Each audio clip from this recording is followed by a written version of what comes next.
오늘 우리에게 주신 하나님의 말씀은 구약 성경 말라기 2장 1절에서 16절까지 말씀입니다. 말씀을 봉독하겠습니다. 너희 제사장들아, 이제 너희에게 이같이 명령하노라. 만군의 여호와가 이르노라. 너희가 만일 듣지 아니하며 마음에 두지 아니하여 내 이름을 영화롭게 하지 아니하면 내가 너희에게 저주를 내려 너희의 복을 저주하리라. 내가 이미 저주하였나니 이는 너희가 그것을 마음에 두지 아니하였음이라. 보라, 내가 너희의 자손을 꾸짖을 것이요 곧 너희 절기의 희생의 똥을 너희 얼굴에 바를 것이라. 너희가 그것과 함께 제하여 버림을 당하리라. 만군의 여호와가 이르노라. 내가 이 명령을 너희에게 내린 것은 레위와 세운 나의 언약이 항상 있게 하려 함인 줄을 너희가 알리라. 레위와 세운 나의 언약은 생명과 평강의 언약이라. 내가 이것을 그에게 준 것은 그로 경외하게 하려 함이라. 그가 나를 경외하고 내 이름을 두려워하였으며 그의 입에는 진리의 법이 있었고 그의 입술에는 불의함이 없었으며 그가 화평함과 정직함으로 나와 동행하며 많은 사람을 돌이켜 죄악에서 떠나게 하였느니라. 제사장의 입술은 지식을 지켜야 하겠고 사람들은 그의 입에서 율법을 구하게 되어야 할 것이니 제사장은 만군의 여호와의 사자가 됨이거늘 너희는 옳은 길에서 떠나 많은 사람을 율법에 거스르게 하는도다. 나 만군의 여호와가 이르노니 너희가 레위의 언약을 깨뜨렸느니라. 너희가 내 길을 지키지 아니하고 율법을 행할 때에 사람에게 치우치게 하였으므로 나도 너희로 하여금 모든 백성 앞에서 멸시와 천대를 당하게 하였느니라 하시니라. 우리는 한 아버지를 가지지 아니하였느냐? 한 하나님께서 지으신 바가 아니냐? 어찌하여 우리 각 사람이 자기 형제에게 거짓을 행하여 우리 조상들의 언약을 욕되게 하느냐? 유다는 거짓을 행하였고 이스라엘과 예루살렘 중에서는 가증한 일을 행하였으며 유다는 여호와께서 사랑하시는 그 성결을 욕되게 하여 이방신의 딸과 결혼하였으니 이 일을 행하는 사람에게 속한 자는 깨는 자나 응답하는 자는 물론이요 만군의 여호와께 제사를 드리는 자도 여호와께서 야곱의 장막 가운데에서 끊어버리시리라. 너희가 이런 일도 행하나니 곧 눈물과 울음과 탄식으로 여호와의 제단을 가리게 하는도다.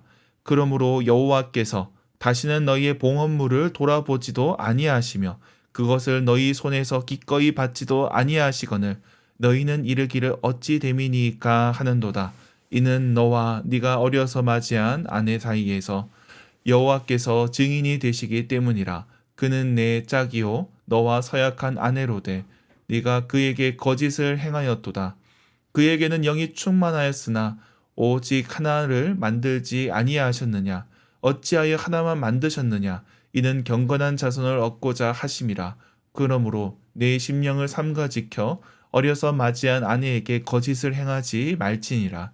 이스라엘의 하나님 여호와가 이르노니 나는 이혼하는 것과 옷으로 학대를 가리는 자를 미워하노라. 만군의 여호와의 말이니라. 그러므로 너희 심령을 삼가 지켜 거짓을 행하지 말지니라. 아멘. 말라기 말씀을 함께 살펴보고 있습니다. 말라기는 구약 성경 마지막에 위치하지만 시대적으로 마지막은 아닙니다. 그러나 메시아가 오실 날을 준비하는 말씀이 담겨 있습니다. 소망이 있기에 신약 앞에 있습니다. 그러나 말라기의 상황이 그리 좋은 편은 아닙니다. 포로 생활을 마치고 돌아왔지만 그들에게는 여전히 문제가 있었습니다. 느헤미야가 에스라가 풀고자 했던 문제들이 말라기에도 나오고 있습니다. 특히 오늘 본문에서는 제사장들의 문제와 이혼 문제를 다루고 있습니다. 그 내용을 살펴보도록 하겠습니다. 오늘 본문의 1절부터 9절까지 제사장들을 향한 명령이 이어집니다. 앞서 1장 6절부터 시작되는 단락이 2장 9절까지 이어집니다. 여기서는 직무를 감당하지 못하는 제사장에 대한 비판이 이어집니다. 제사장들은 제사를 집례하는 것 외에도 백성들에게 율법을 가르치고 또 그들을 돌보아야 하는 책무가 있습니다. 그들을 축복하며 하나님의 사람으로 살도록 권면해야 합니다. 그런데 이들이 오히려 하나님께 버림받을 상황입니다. 이는 제사장들이 백성으로 하여금 율법을 거스르게 했기 때문입니다. 제사도 소홀히 했습니다. 병든 제물을 바치게 했습니다. 그러므로 하나님께서 이들을 꾸짖으십니다. 제사장은 백성들에게 존경을 받는 지도자였습니다.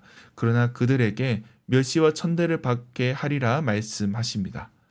그리고 본문의 10절부터 16절까지 이방 여인과 혼인과 그리고 이혼에 대한 말씀이 이어집니다.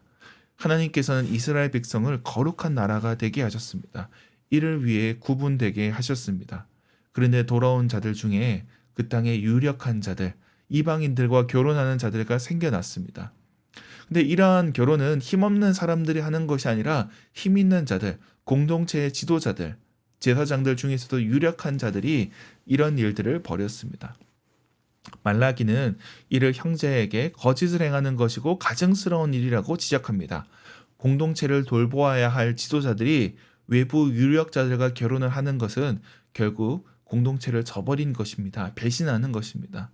그저 기득권으로 살려는 것이지 책임을 지지 않겠다는 것입니다. 하나님께서 이들을 끊어버리겠다 말씀하십니다. 더불어 이혼에 대해서도 이어집니다. 13절부터 이혼에 대한 말씀이 이어지는데 어릴 때 얻은 아내, 원래 그가 함께했던 아내를 버리는 자에 대해 하나님께서 경고하십니다. 아내를 버리고 새 장가를 드는 것이 율법의 규정이 있으나 그러나 자기 욕망을 위해서 아내를 버리고 새 장가 드는 것은 하나님께서 미워하시는 일입니다. 여기서 결혼이 이방인과의 결혼을 가리키는지는 분명하지 않지만 그러나 하나님께서는 이런 자들에 대해서 더불어 학대하는 자들에 대해서 경고하십니다. 그들의 제사를 받지 않겠다고 말씀하십니다. 그렇다면 오늘 본문의 말씀이 우리 시대 가운데 어떤 의미인지 살펴봐야 합니다. 우리는 종교개혁을 거치면서 목회자를 사제나 제사장으로 여기지 않습니다. 말씀을 맡은 자, 성례를 맡은 자로 구분하지만 모든 사람이 주님 앞에 거룩한 나라, 제사장으로 여겨집니다. 종교개혁의 정신이 그렇습니다. 비록 과거의 제사장처럼 예배를 집례하고 또 가르치는 부분이 있다 보니 존중하는 것이지 과거의 제사장이 아니라는 겁니다. 그러나 오늘 본문의 제사장에 대한 비판은 오늘 우리에게도 동일하게 적용됩니다. 오늘날 목회자들이 바로 서 있지 않기 때문에 교회가 무너져 내리는 일들이 있습니다. 하나님의 법을 제대로 가르치지도 못하고 또 하나님께서 기뻐하시는 예배를 주관하지 못하는 것입니다. 어찌 보면 오늘날 한국교회의 타락은 목회자의 책임이 큽니다. 목회자들의 수준이 떨어지므로 교회 전반의 윤리적 수준이 떨어지고 있는 것입니다.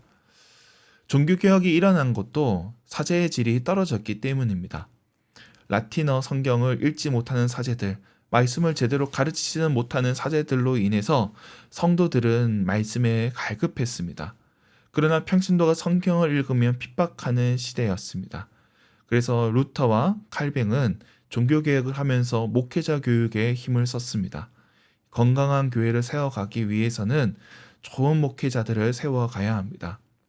우리 교회가 비록 교단에 속해 있지 않지만 그러나 여러 목회자들이 나왔습니다. 앞으로도 좋은 자질을 가진 청년들이 또 목회자로 설 수 있도록 그들을 발굴하고 또 세워가고 격려해야 될 것입니다. 물론 우리 교회뿐만이 아니라 서울대에서도 목회자로 헌신한 자들이 나올 때 이들을 도와야 할 것입니다. 다음으로 살펴볼 점은 결혼과 이혼에 대한 문제입니다. 여기서 이방 결혼은 오늘날의 불신 결혼으로 볼 수 있지만 그보다 공동체에 대한 배신 행위로 봐야 합니다. 자기의 이익을 위해서 공동체에 해를 끼치는 사람, 자신의 힘으로 공동체를 돌보기보다 자기의 위치를 견고하게 하려는 자에 대한 비판으로 봐야 합니다. 물론 어느 시대든 힘 있는 자들, 유력자들이 있습니다.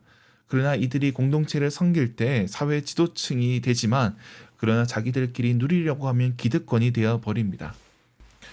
포로 생활을 마치고 왔지만 이들의 삶은 참으로 고단했습니다.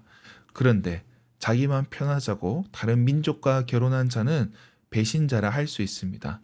오늘날에도 이 나라에서 배우고 이 나라에서 돈을 벌었어도 세금 내기 싫어서 탈세하고 해외에 이민 가는 자들도 있습니다. 병력을 기피하고자 해외 가서 출산하는 자들도 있습니다.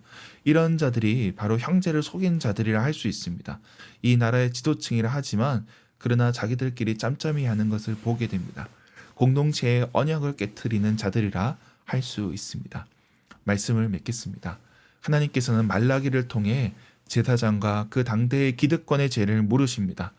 그리고 공동체의 회복을 원하고 계십니다. 하나님께서 이들의 예배를 받지 않겠다, 끊어버리겠다 말씀하시지만 그러나 그만큼 그들이 돌아오기를 원하고 계십니다. 하나님의 간절한 바람대로 우리 나라도 우리 공동체도 주님 앞에 서야 할 것입니다. 오늘 하루 주님 앞에 서는 저와 여러분이 되길 주님의 이름으로 축원합니다. 기도하겠습니다. 하나님 아버지, 우리를 긍휼히 여겨 주옵소서. 오늘날 이 땅의 교회가 바로 서지 못하고 이 땅의 목회자들이 어긋난 길을 가고 있음을 고백합니다. 많은 교회가 병들었음을 고백합니다. 그러나 주님, 이 땅의 교회를 새롭게 하여 주십소서. 교회의 지도자들이 깨어있게 하여 주십소서. 이 나라를 불쌍히 여겨 주시고 이 나라의 지도자들이 자기의 이익에 사로잡혀 참과 거짓을 구분하지 않는 것을 보게 됩니다. 공동체의 헌신을 비롯하여 미덕은 사라졌고 이권을 추구하는 기득권이 되어버렸습니다. 주님, 이 나라를 긍휼히 여겨주시고 주님께서 기뻐하시는 지도자들이 세워지게 하여 주시옵소서. 우리에게 주신 사명을 놓고 기도합니다. 캠퍼스 선교 가운데 은혜를 더하여 주옵시고 우리에게 맡겨주신 일을 잘 감당할 수 있도록 힘과 능력을 더하여 주시옵소서. 상주 수능장을 기억하여 주시고 그들 가운데 은혜를 더하여 주옵소서. 우리 어린 자녀들에게도 주님 함께하여 주셔서 특별히 영유아 유치부 어린 자녀들이 커갈 때 주님 사랑 안에 자라가게 하여 주시옵소서. 저들을 양육하는 부모들을 지켜주시고 지치지 않게 하여 주시옵소서. 주님, 병상에 있는 이들을 위해서 기도합니다. 우리 주님께서 영과 육의 치유자가 되시고 저들을 회복케 하여 주시옵소서. 태의 열매를 놓고 간절히 기도하는 가정이 있습니다. 주님께서 복된 소식을 허락하여 주시옵소서. 또한 결혼을 앞두고 준비하는 이들도 있습니다. 주님께서 아름다운 가정 꾸려나가게 하여 주시옵소서. 오늘 하루도 주님께서 함께하여 주시옵소서. 감사드리며 예수님의 이름으로 기도드립니다. 아멘.